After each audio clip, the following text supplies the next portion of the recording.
Beauty and the Beast, the bedtime story. The sun was setting over the beast's castle.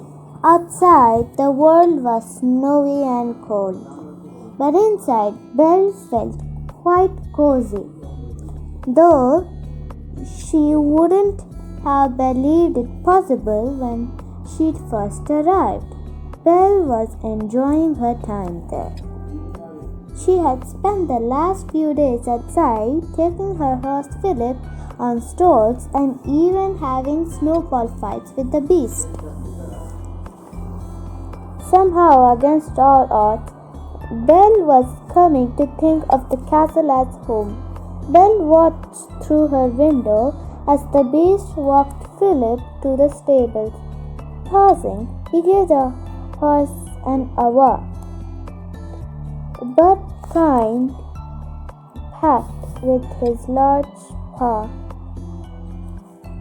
There is more to him than meets the eye, Belle thought. Suddenly, Chip bounced in. Belle, Belle, he called, it's story time. Now, Chip, Miss Potts said, coming behind her son. You must wait for Belle to offer to read you a story. Perhaps she is tired and wishes to go to bed. I'm all right, Belle replied, smiling. She'd gotten into the habit of reading bedtime stories with her new friends, and she'd been looking forward to it all day. Let's go down to the library. Yippee! Chip cried as he bounced out of the room. Lumiere and Cosworth were all ready in the library when the trio arrived. The pair had pulled Belle's favorite chair close to the crackling fire.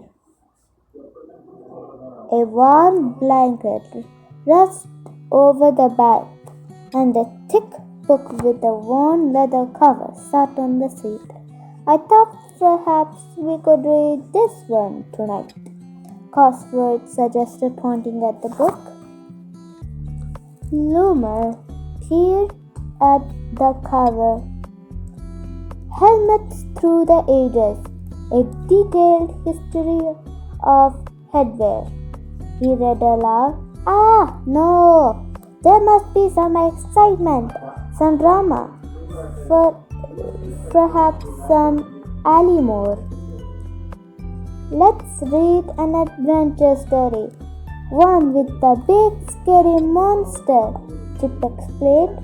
Nothing too scary, love, Miss Pottle said gently. You don't want to have nightmares. Belle thought for a moment.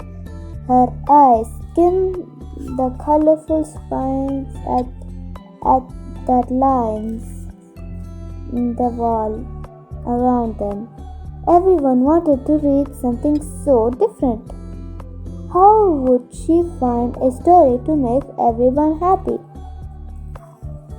Then Belle had an idea. Why don't we make up our own bedtime story tonight? She suggested. Our own story? Chip asked, excited. Yes, Belle clapped her hands. We'll go around in a circle and add a line or two. It will be fun. A marvelous idea, dear, Miss Potter said. Magnifique, Lumiere agreed. Quiet, Cosworth added. And so the friends gathered around the fire, eager to begin. Everyone insists that Belle go first. Okay, she agreed. She thought for a moment and began. Once upon a time, there was a king named Sir Alard. Sir Alard was noble and brave. Whenever he went, he rode upon his trusty steed. She smiled, thinking of Philip. Did they fight dragons? Chip shouted, bouncing eagerly. Belle laughed at the teacup. Why don't you go next and tell us? Sir Allard went on lots of adventures. He fought big scary dragons and saved a lot of princesses. Chip said people came to his castle from all over to ask for his help. Ooh, I believe I have something to add, Cosworth said. Wonderful, Belle said encouragingly.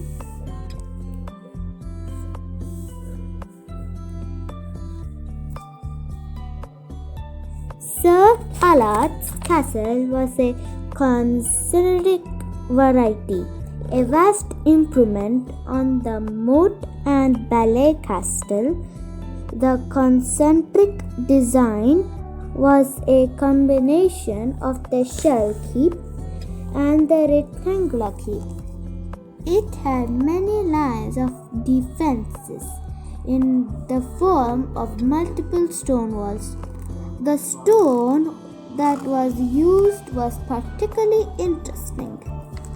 Cosworth paused as he noticed Lumer registering for him to finish his part. Well, yes, I suppose that was a few lines. Cosworth sputtered. You gave us great details about the setting. Belle said kindly. Lumer, would you like to continue? But of course, said the Candlebrand.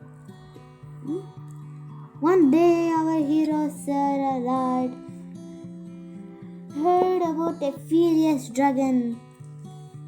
And as all brave knights know, where there is a dragon, there is often a princess, and so dreaming of rescuing the princess, finding true love, Sir Allard sent off to find the dragon. He soon found himself in an enchanted forest, a forest that was so dreadfully dark that he could not see. Ooh! Miss Potts exclaimed. I know what happens next. As Sir Allard's eyes adjusted, he saw something large resting in the distance. Miss Potts said, It appears to be the dragon, but the creature didn't look like the knight thought he would be. In fact, he looked a bit sad. What did you do, Mama? Chip asked.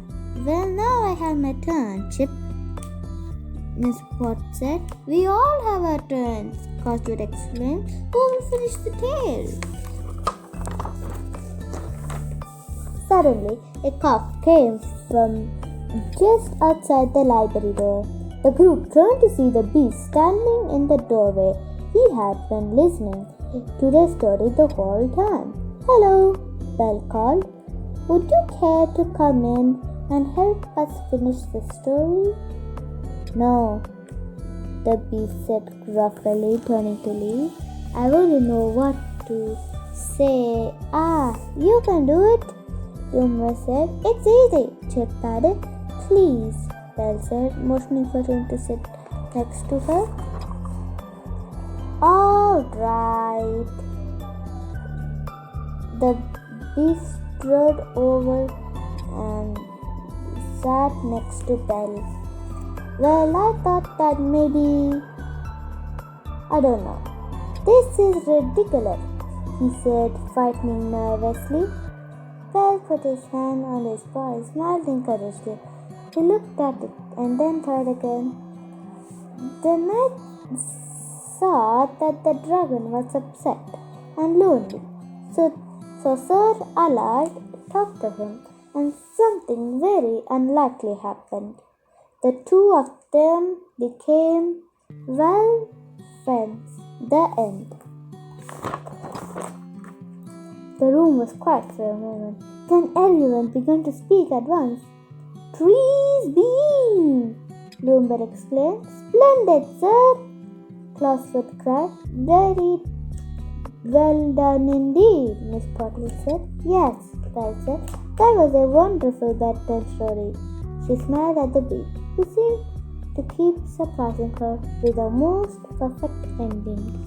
The end.